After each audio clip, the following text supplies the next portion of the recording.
Becsi András, az ő kövei. Előadja Vecsey H. Miklós. Jé az utolsó óra utolsó percére már elpakolt a táskájába. A padon már csak a tolltartója maradt. Iskolakezdés óta a leghátsó padban ült, hogy ezt az elpakolást a tanár úr meg ne lássa, és hogy minél közelebb legyen az ajtóhoz. A helyi gyerekek, a bennszülöttek már méregették elől, hátra-hátra fordultak, vigyorogva lesték a prédát. Őt, Jét.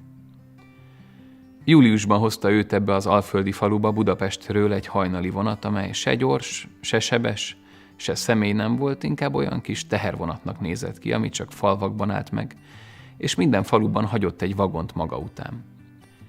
Már az első héten megtanulta, hogy a falusi gyerekek nem nagyon szeretik az olyan budapesti gyerekeket, akiket ilyen vonatok hoznak a nyakukra. Volt elég bajuk. Házuk fészerébe ilyen gyerekeket lakoltattak be. Földjeiket egy nagy közösbe dobták, szitkozódott az apjuk, csapkodott az anyjuk, pedig az őrsön különböző módszerekkel próbálta nyugtatni őket a rendőrség. Jé ásványgyűjtő volt. Pesti szobájának egyik polcát telepakolta ilyen kövekkel. Piros jáspis, kék kalcedón, malahit, sötét ametiszt, markazit, aragonit, gyöngykalcit, és még sorolhatnám. Rendszerezve feküdtek egymás mellett. Voltak a szulfidok, a halogenidek, az oxidok, a karbonátok, a szulfátok, a szilikátok és a többi. Volt, amelyiket ajándékba kapta, de a nagy részét ő gyűjtötte. Egy másik polcon a szakkönyvek álltak. Színes képek mutatták bennük, hogy melyik ásványnak milyen színe lehet. Hol találhatók, hogyan lehet megkülönböztetni a hasonló kőzeteket, melyik melyikkel alakulhat ki. Aztán azon a hajnalon, amikor bevagonírozták, nem hozhatta magával a köveit. A teherautóra, ami kivitte őket az állomásra, a család csak 20 kilós csomaggal szállt fel, ennyit engedélyeztek nekik, és Jé gyűjteményénél fontosabb dolgokat kellett bepakolni. Olyan korán volt, és olyan gyorsan és váratlanul történt minden, a csengetés, a pakolás, a teherautó és az állomás, hogy rábízni sem bízhatta másra a kincseit. Mind ott maradtak a szakkönyvekkel együtt. A csengetés után, mire a helyiek összepakoltak, ő már egy fél utcahossznyival előrébb volt tőlük. Futott. Már több hete ment így.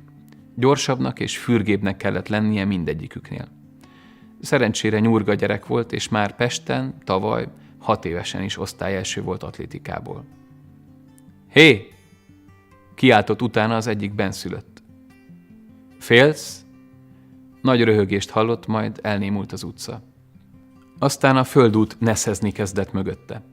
Sziszegett a homok, megcsikordultak benne a törmelékek. A helybeliek futottak utána. Először egy kavics találta el a vádlián, nem fájt, inkább csípte és erőt adott a futáshoz. Szinte tovább lökte.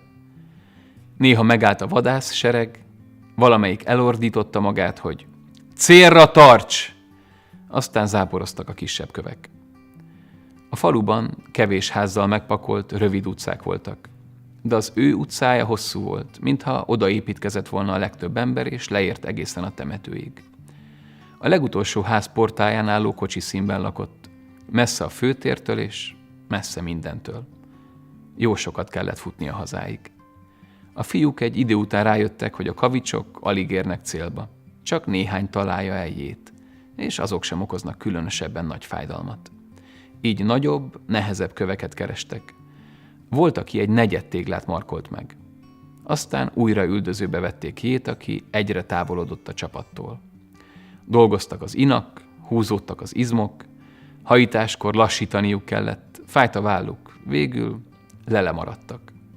Elfáradtak, fújtattak, a kövek súlya az ő kezüket nyomta, a terhük lett, nem az erejük.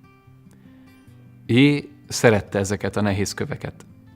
Jóval mögötte hullottak a porba. Nem akarták bántani. Ezek az ő kövei voltak.